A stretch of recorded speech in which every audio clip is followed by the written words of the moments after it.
উঠোনে দাঁড়িয়ে আছে 8 থেকে 10 জন মানুষ। নাদিয়া জানে এরা কেন এসেছে এই বাড়িতে। আজ তার বিয়ে। একটু আগেই তার মা সাথী বেগম তাকে বলে গিয়েছে নাদিয়া বিয়ে করবে না বলায় তার মা তাকে দুটো চর দিয়ে বলেছিল, বিয়া কেন ববি না তুই, নাগর জুড়াইছস, বিয়া তোর বহন লাগবই। বড় ঘর থেকে বিয়া আইছে, এমন ঘর আর জীবনে চোখে দেখবি। 10 লাখ টাকা দিব কইছে, তোর বইনেরে বিয়া দেওয়া লাগবো না, টাকা পামু কই। তোর ভাইয়ে হুন্ডা কিনা দেওয়ানের লাইগা রাত দিন মাথা খায়। নাদিয়া নিঃশব্দে হেসেছিল শুধু। ওর জন্মদাতা পিতা চুপচাপ দূরে বসে দেখেছে, কিছু বলেনি। বলবেই বা কেন, সে তো আর নাদিয়াকে ভালোবাসে না। আপদ ঘাট থেকে বিদায় হলেই সবাই যেন বাঁচে।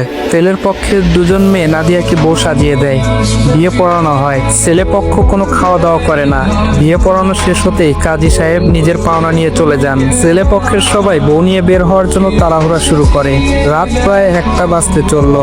ঢাকা ফিরতেও 3.5 ঘন্টা থেকে 4 ঘন্টা লেগে যাবে। নাদিয়াকে রুম থেকে বের করে আনা হয়।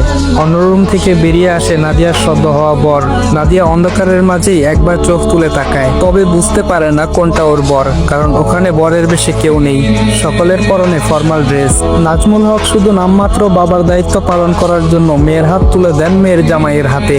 নাদিয়া খেয়াল করে যে লোকটা ওর এক হাত ধরে আছে তার অন্য হাতে একটা স্টিক, আর একজন যুবক তাকে এক পাশ থেকে আগলে ধরে আছে, যেন ছেড়ে দিলে সে মাটিতে লুটিয়ে পড়বে। আর যেই হাতটা ধরেছে সে হাতটা কোকড়ানোর মতো হয়ে আছে। নাদিয়া নিজেই শক্ত করে ধরে রাখে ওর বরের হাত। কোণে বিদায় হয়। নাদিয়ার চোখ দিয়ে এক ফোঁটা পানিও বের হয় না। কেউ জানতেও পারলো না নাদিয়া নামের অভাগী মেয়েটার বিয়ে হয়ে গেল। চলে গেল সে শ্বশুর বাড়ি। এই অজপাড়া গ্রাম থেকে সে এখন যাবে ঢাকা শহরে। তার শ্বশুর বাড়ি মস্ত ধনী পরিবার। বিয়েতে 3টা প্রাইভেট কার নিয়ে এসেছে। মেয়ের বাবাকে নগদ 10 লক্ষ টাকা বুঝিয়ে দিয়েছে। তাদের মেয়েকে কিনে নিল 10 লক্ষ টাকার বিনিময়ে। আজ টাকার কাছে বিক্রি হয়ে গেল নাদিয়া। তবে নাদিয়ার একটুও আফসোস হচ্ছে না, কষ্টও হচ্ছে না, বরং সুখ সুখ অনুভব হচ্ছে। ওই যে ওর বর ওর হাত ধরে এক পা করে এগিয়ে যাচ্ছে। সবাই কারে উঠে বসে। নাদিয়াকে ওর বরের পাশে বসানো হয়। লোকটা একদম চুপ হয়ে আছে, একটা কথাও বলেনি। বোবা নাকি, কথা বলতে পারে না, কে জানে। নাদিয়া শেষবার তাকিয়ে দেখে নিজের জন্মস্থান, নিজের বাড়ি, যেটা ওর নিজের হয়েও হয়নি আর হবেও না কোনোদিন। সামনের সিটে বসে আছে 2জন। 3টা কার স্টার্ট করা হয়, একে একে ছুটে চলে ঢাকার উদ্দেশ্যে। নাদিয়ার বর কারের সিটের সাথে হেলান দিয়ে চোখ বন্ধ করে রইল। গম্ভীর গলায় বলে, ভেতরের লাইট অফ করো। গম্ভীর পুরুষালী কণ্ঠস্বর শুনে চমকে ওঠে নাদিয়া। এমন গম্ভীর স্বর শুনে সেদিকে তাকায়। লোকটা আগের মতোই চোখ বন্ধ করে রয়েছে। মুহূর্তেই ভেতরের লাইট অফ হয়ে যায়।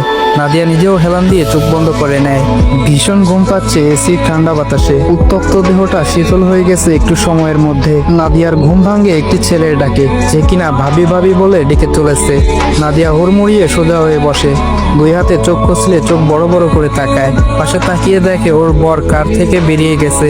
সে অন্য একজনের কাঁধে ভর করে ভেতরের দিকে এগিয়ে যাচ্ছে। বিশাল আলিশান বাড়ি, চারদিক জলজল করছে লাইটের আলোয়। নাদিয়ার পাশের ডোর খুলে দেয় ছেলেটা। ছেলেটি বলে, ভাবি বেরিয়ে আসুন, পৌঁছে গিয়েছি বাড়িতে।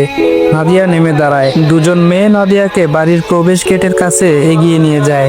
নাদিয়ার শাশুড়ি, চাচির শাশুড়ি, আরো কয়েকজন এগিয়ে এসে বরণ করে ভেতরে নিয়ে যায় নাদিয়াকে। ড্রয়িং রুম দেখে নাদিয়ার চোখ কপালে।